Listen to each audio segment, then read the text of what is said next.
Good morning. I am on my way to pick up my mom to take her to her workshop. She does self-empowerment workshops in prisons, and I drive her there every week.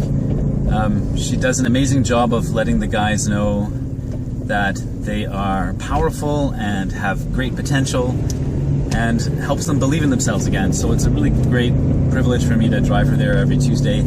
And once in every session I go in as a guest speaker. So it's a really wonderful thing that she does, and I get to be a part of it. My name is Vivek Patel, and this is Meaningful Ideas. You can talking about conscious parenting. And today I want to talk about an incident that happened yesterday with my daughter. It was very interesting. My daughter is 20 years old. One of the things I've always been really careful about is that I wanted her to know that I respect her opinion. I want her to know that even if she thinks differently than me, that I value her perspective. And so often in the traditional parenting model, we deny our kids the validity of their perspective because at a young age, their perspective is really different from ours. It makes sense to them to throw food on the floor. It makes sense to them to throw dishes when they're angry. It makes sense to them to draw with Sharpies on the wall. It makes sense to them to play with their own poop when they're little. It makes sense. So many things make sense to them that don't make sense to us. And so we're always saying, no, don't do that, change that, think differently, act differently, feel differently.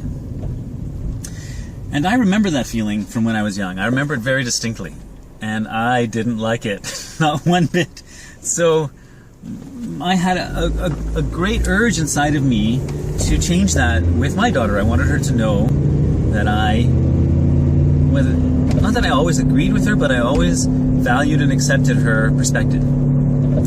So one of the things about that is when she would share her ideas with me, I wouldn't argue with her, even if I thought she was wrong. If I thought it was dangerous, I would share it with her, but more I was interested in learning about how she thought. So I would ask her questions. I would see what was interesting and valuable to me in what she was sharing, rather than trying to get her to see things my way. So, that being the case, yesterday we were watching something on YouTube, and there was a feminist issue at play, and we were thinking differently about it. And it was really about this other person's opinion, the YouTuber's opinion. And I had one opinion, and she had another opinion. And I was really sure that I was right. So I don't know what came over me, but I was just insisting. I said, no, what he said was that women shouldn't do this, this, and this. And he was absolutely saying that with men it's the same. And she was saying, no, it's different. So I said, let's watch it again. And we watched it again, and I was right. And I explained my perspective behind it. And then I thought, oh man, did I just contradict what I've been usually working at, which is honoring her opinion and making her feel heard? And so I wanted to check because, well, I can talk to her about things, and we have a really close, trusting relationship. So later on in the evening, we were going to my martial arts class, and she usually comes with me because we enjoy each other's company so much. So she just likes to come and hang out while I'm teaching. It's really a special time. And I feel really, I just feel blessed that she just likes to hang out with me, you know? It's so great. So we're driving to my martial arts class, and at one point I thought to myself, this was a good moment. And I asked her, I said, hey kiddo, you know, when I was arguing with you about that video, and before I could even ask the question, she goes, it was great! I love to argue. I never get to argue with my friends anymore, and I just really loved it. I loved it. I said, yeah, but, you know, I was like arguing with your perspective. And she said, and you were right. I loved that. I was like, wow.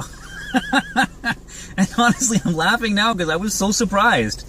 I'm still surprised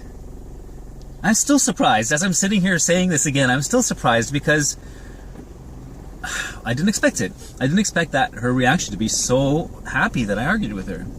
And this is another upside down thinking thing about conscious parenting, is that the focus that I had was on helping her feel confident in her thoughts.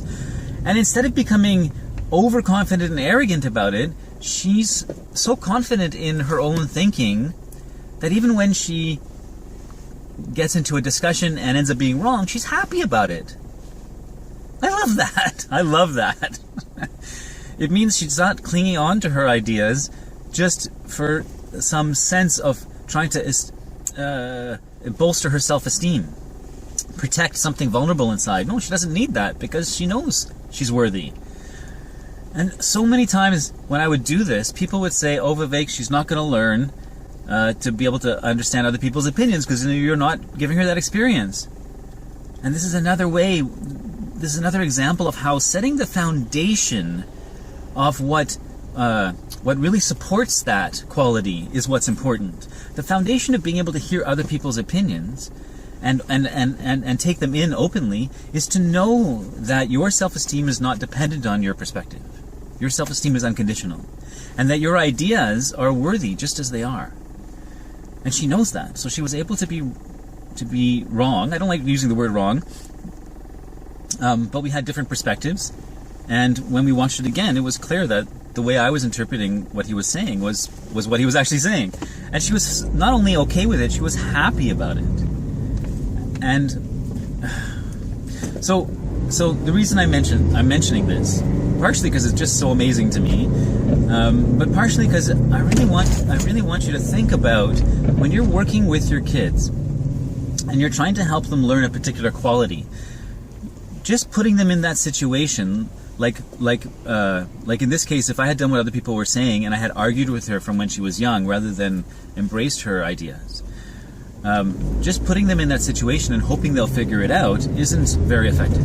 What's effective is thinking about what are the underlying foundational qualities that help support it. So, for example, in this case, if I want her to be open to other people's ideas, self-confidence, self-worth, self-knowledge, and an understanding that her ideas are valid, and she doesn't need to prove that they're valid, those ideas help her be open to receiving other people's ideas and being open to them, which was yesterday was a perfect example. She was excited about it. She just wanted to know.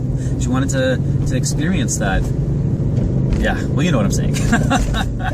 So think about that. Think about how can you lay a foundation for the quality that you want to see in your kids rather than just try and push them into it. It makes a huge difference. It's a longer term thinking. It means you may not see results right away. You have to have faith in your children's ability to learn these things and to blossom into the beautiful beings that they are, rather than trying to fit them into a mold. So that's it. If you have any questions or comments, please reach out to me and ask. My website and blog is meaningfulideas.com. Facebook and Instagram and Twitter are all Meaningful Ideas. And so I'd love it if you followed me there and followed me here. And that's it. Thank you very much. Enjoy the rest of your day.